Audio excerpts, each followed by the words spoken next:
jy nog geraak deur mense se swaar kry? Swaar kry het verskillende gesigte. Daar is die gesig van politiek, regstellende aksie, misdaad. Swaar kry het ook soms die gesig van droogte, van armoede, van bedrog, van wanbesteding van geld, van alkohol en dwelmmisbruik. Maar ek wil nie vandag oor die gesigte of die oorsake van swaar kry praat nie. Ek vra maar net, word jy nog geraak deur mense se swaar kry, ongeag die redes hoekom hulle swaar kry? Jesus is self op verskeie kere diep geraak deur mense se swaar kry. Byvoorbeeld in Matteus hoofstuk 9 van vers 35 af, lees ons dat Jesus al die dorpe en die klein plekkies besoek het. En hy het die mense in hulle sinagoges geleer, hy het die evangelie van die koninkryk verkondig, en elke soort siekte en kwaal het hy gesond gemaak. Toe die menigtes na hom toe kom en hy sien hulle voor hom staan daar, het hy hulle innig jammer gekry. Innig jammer gekry. Daar staan, want hulle was moeg en hulpeloos, so skape wat nie 'n wagter het nie. Interessant dat Jesus hierdie hart vir mense wat swaar kry, as 'n eienskap noem van gelowiges. In Matteus 25 van vers 31 sê Jesus vir ons watter gelowiges by hom in die hemel is, hoekom hulle daar is. Dan sê hy, want ek was honger, sê hy nou vir hierdie mense wat saam met hom in die hemel is, en julle het my iets gegee om te eet. Ek was dors en julle het my iets gegee om te drink. Ek was 'n vreemdeling en julle het my gehuisves. Ek was sonder klere en julle het vir my klere gegee. Siek en julle het my verpleeg. Ek was in die tronk en julle het my kom besoek. Toe vra die mense vir hom, wanneer het ons hierdie goeie dinge vir u gedoen? Ons kan nie so iets onthou nie. En Jesus antwoord hulle, dit verseker ek julle, vir sover julle dit vir enigeen van hierdie geringstes rondom julle gedoen het julle dit ook vir my gedoen. Het jy so hart? Kom ons kyk gou na 'n paar eienskappe van, kom ons noem dit 'n omgee hart. Nommer 1, die omgee hart, sê die Bybel, gaan nie by die geringstes van die samelewing verby nie. Kyk, dis baie maklik om by die geringstes in die samelewing verby te gaan, want hulle hou dikwels nie vir ons enige waarde in nie, en nog minder hou hulle vir ons 'n bedreiging in. Ons is nie afhanklik van hulle nie, en ons is nie verleë oor die geringstes in hierdie wêreld nie. Ons kan hulle afjak, en ons kan die deure in hulle gesigte toeklap, want hulle is verleë oor ons. Ons kan vir hulle sê, man, as jy ophou drink, as jy ophou suip, of as jy 'n slag wil werk en 'n slag minder wil steel of bedel, dan sal dit met jou beter gaan. En dit mag dalk alles waar wees, maar Jesus het nooit van ons as gelowiges gevra om regter oor ander mense se omstandighede te speel nie. Hy het net gesê, vir sover julle goed gedoen het aan hierdie geringstes, het julle dit ook aan my gedoen, sonder om vrae te vra. Dit beteken vir my dat ook die kerk 'n omgee hart moet hê. Daarom droom ek deesdae van 'n kerk waar daar baie minder gepreek sal word. Baie minder gekonsentreer sal word op dinge soos die 7 lydingssondae en Aswoensdae en Pinkster en Palmsondag en Koninkrykstyd en Adventstyd en Kerstyd en Woensdag bidure en al hierdie dinge wat moet gebeur op die program, maar dat daar meer gekonsentreer sal word op die versorging van die geringstes in die samelewing, die geringstes wat swaar kry. Dit is mos wat 'n kerk se taak is. Maar Sondag gaan ons kerk toe. Gaan sit ons lekker saam met mekaar en sing en wees familie saam. Na die kerk gaan ons uit eet of ons braai en dan gaan slaap ons of ons ry rond terwyl mense rondom ons dorp ook, vergaan van swaar kry op daardie selfde Sondag. En nou praat ek nie net van die mense op ons straathoeke, of by ons verkeersligte, of by ons voordeure wat kom staan en klop nie. Ek praat van ons bure, of mense wat langs ons vanoggend of vanaand in die kerkbanke gesit het. Jare gelede, toe ek nog in die amptelike bediening was, kom ek een aand sonder om 'n afspraak te maak op huisbesoek by 'n gesin aan. In die middel van die winter was dit. Die mense se dogter was toe 'n tiener en sy is by my in die finale jaar katekisasieklas. Ek sien is donker in die huis. Net 'n kerslig of 2 brand. Die TV is dood. Ek maak toe maar verskoning dat ek ontydig is, want ek kan sien, hier word een of ander romantiese iets gevier vanaand in hierdie huis. Maar die mense nooi my in en tot my skok vind ek daardie aand uit, dat hierdie gesin wat bestaan het uit 'n geskeide ma en haar 2 tienerkinders, dat hulle krag al vir maande lank afgesny is, nog van voor die winter af. Die vrou kry al vir maande net 'n kwart van haar salaris, ook omdat sy geld moes leen by die werk om vir haar kinders te sorg en dit nou moet terugbetaal. Hulle koskaste is leeg, soos in leeg. Sy het hierdie 2 tieners in die huis en soms mag hierdie tieners by die bure gaan stort. Maar meesal bad hulle maar in die winter, in die donker, in koue water. En elke Sondag dan sit hierdie meisie in my finalejaarsklas saam met haar vriendinne en niemand van ons vermoed enige iets nie. Rondom die gesin bly mense wat saam met hulle lidmate in ons gemeente is. Elke aand moes hulle tog sien, dis donker by die bure in hulle huis. Hulle moes tog sien, die bure se kar staan vir maande met papwiele onder 'n boom en 'n klomp voeltjiemis op die voorruite. Terwyl die ma en haar kinders moet loop waar hulle wil wees, ook verby hierdie huise moet loop, elke Sondag kerk toe, katekisasie toe, sondagskool toe. Niemand het ooit gaan probeer uitvind, wat gaan aan, of kan hulle help nie. Niemand het hulle ooit opgelaai op pad kerk toe nie. Maar ons sê, ons is kerk, en ons gaan kerk toe. Elke Sondag preek ek in die kerk, gaan op die preekprogram af soos voorgeskryf, lees die wet.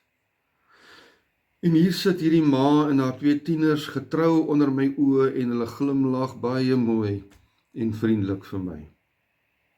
Maar ons is kerk. Tweede eienskap van 'n omgeehart is dat die omgeehart self iets doen vir mense wat swaar kry. Hulle gaan nie by die geringstes verby nie en hulle doen self iets vir die mense wat swaar kry. Dis deesdae mode om vir mense wat swaar kry te sê, man gaan klop aan by welsyn, gaan na helpende hand, solidariteit toe, of gaan klop by die dominee of die pastoor se huis, of gaan vra vir die ANC, vir julle leiers, gaan vra vir hulle die kos. Maar die Bybel sê in Jesaja 58, rondom vers 10, jy moet eintlik maar daai hele hoofstuk gaan lees, sê Jesaja, hoe lyk 'n vasdag waarvan die Here sal hou? Kom ons sê maar, hoe lyk 'n Sondag? Hoe lyk enige kerkdag waarvan die Here sal hou? Is dit nie dat jy vir die wat honger is, van jou brood gee nie? Nie die CMR-sinne nie, nie helpende hand, hulle help, maar van jou brood sal gee nie. Dit staan uitdruklik daar geskryf. Dat jy aan die armes en die dakloses 'n blyplek sal gee nie. Dat wanneer jy iemand sonder klere sien, vir hom van jou klere sal gee nie. Dat jy jou medemens nie aan sy lot sal oorlaat nie. Ek besef maar al te goed, die swaarkryprobleem in ons land is ontsaglik groot. En dis onmoontlik vir een van ons, om vir almal, of selfs net vir baie mense wat swaar kry te help. Op 'n tyd het aan ons huis, by ons persoonlike huis hier in die dorpie, het per dag maklik tot 30 mense kom aanklop, vir mense wat swaar kry, wat kom kos soek. Kinders, skoolkindertjies, kleintjies, kleutertjies, ou mense, jong mense. Ons het gegee waar ons kan, sop gemaak, brood uitgedeel. Dit het so erg gegaan, dat ons straat later vir ons 'n brief geskryf het, 'n mooi brief waar hulle gevra het, ons moet asseblief vir hierdie mense op 'n ander plek, miskien in die industriële gebied, op 'n ander plek vir hulle gaan kos gee, want ons veroorsaak 'n aanloop in die straat met al die ellendes wat daarmee saamgaan. Ons het geluister daarna. Deesdae kan ons in elk geval nie meer vir so baie mense kos gee nie. Want COVID raak vir ons ook al vir 'n hele jaar lank, net soos vir elkeen van julle. Ons is nou beperk tot 2 of 3 mense of gesinnetjies vir wie ons help. En dis mense wat ons geïdentifiseer het wat regtig baie swaar kry. Maar dit breek 'n mens se hart om vir mense wat nog steeds kom klop aan die deur te sê, jammer, ons kan julle nie help nie. Gewoonlik glo hulle ons nie. Jy sien dit in hulle oë. Jy sien ook die nood in hulle oë. Maar regtig, ons kan nie meer nie. Die nood is net te groot. En ja, genadiglik is daar instansies wat help, hierdie klomp wat ek net nou hierbo ook genoem het, waarvoor ons almal dankbaar is. Maar wat het geword van die kerk van Christus? Van die kerk as die liggaam van Christus, wat vir die hele liggaam moet sorg. Is dit nou die tyd om te stry en selfs met kerkskeuring te dreig oor byvoorbeeld iets soos die gay kwessie? Is dit nou die tyd om steeds na dekades, tientalle jare, nog steeds oor die Bellaar-belydenis te stry? Om oor COVID-19 en die eindtye te sit in redekavel? Of is dit die tyd vir die kerk om weer 'n hart te ontwikkel vir mense wat swaar kry? Dit is tog, ek glo, die primêre taak van die kerk in hierdie wêreld. Sal dit nie wonderlik wees as 100 mense wat na hierdie boodskap kyk op YouTube of daarna luister, die audio wat ons beskikbaar stel of die teks wat ons vir julle gee om te lees, as 100 mense uit hierdie hele bondel môre, net elkeen van ons, net een mens wat swaar kry, help met iets. Ja, jy self kry dalk ook swaar. Maar ondervinding het geleer, dis dikwels die mense wat self swaar kry, wat swaar kry ken, en dan 'n omgee hart vir ander mense ontwikkel. Ek dink na die tannie, jare gelede, wat 1 jaar vir my, op my verjaarsdag, 'n geskenk bring, baie trots in haar oë. Sy bring vir my 'n pakkie met 6 hoendereiers. Sy het 1 hennetjie gehad. Nou, mense wat met hoenders boer sê, normaalweg lê 'n hennetjie 1 eier op 'n dag. Dis haar ontbyt gewees. So 6 dae se ontbyt, sit sy toe een kant weg, om dit vir my, hierdie 6 eiers, op my verjaarsdag te kom gee. Ander mense gee vir my visvanke, trolle, pragtige mooi goed waar ons dankbaar is. 6 eiers, 6 ontbyte. Wat 'n ontsaglike geskenk van iemand wat ons geken het en geweet het, self bitter swaar kry. So, jy hoef nie baie in jou bankrekening te hê nie. Jy kan ook deur COVID geraak wees deur hierdie tyd. Maar kom ons vra net vir 100 mense, nie eens 1 miljoen of 1000 soos wat op Facebook al het gevra het. 100 mense wat hierdie boodskap vandag kry, wat in hierdie week uitgaan om iemand te gaan help, al is dit met 1 eier. Ons kan nie mense se omstandighede verander nie, maar jy kan vir 'n oomblik iemand laat oorleef deur te help. Dan is ons nie 'n kerk wat net ontvang het, 'n boodskap gaan sit en kry. Mense sê so, ek wil graag my tank gaan vul Sondag. Ek soek 'n boodskap, ek wil gaan hoor. En dan is ons nie 'n kerk wat net ontvang het nie, maar ook uitdeel. 'n Kerk met oop oë en oop harte vir bure, vir die man op die straat. Dat ons die boodskap nie net geshare met almal nie, maar ons het 'n verskil in iemand, as dit in een persoon se lewe gaan maak. Ons dit met 1 eier, 1 toebroodjie. Ek glo dan sal Jesus ook vir jou sê wanneer jy voor hom kom staan. Dankie. Jy het dit ook nou aan my gedoen. want ek het 'n hart vir al hierdie mense wat swaar kry. Deur dit vir hulle te doen, doen jy dit ook vir my. Ek wil graag afsluit met 'n pragtige belofte in Jesaja hoofstuk 58 vers 10. Dis een van die verse wat ek jare terug gekry het, wat nou nog aan my knaag. En ek dink, voor ek regtig my kop neerlê, moet ek 'n bietjie aandag gee aan hierdie laaste opdrag wat kerkwees betref. In 'n geval, daar staan: as jy voorsien, Jesaja 58 vers 10, as jy voorsien in die behoeftes van die wat in die nood is, sal die lig vir jou skyn, sal wat vir jou nag is, dit wat vir jou donker is, sal word vir jou soos die helder middag.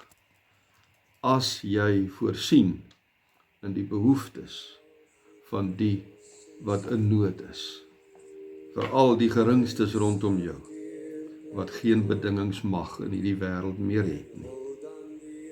Redeloos, soos mense sonder 'n herder. Het jy nog 'n hart vir mense rondom jou?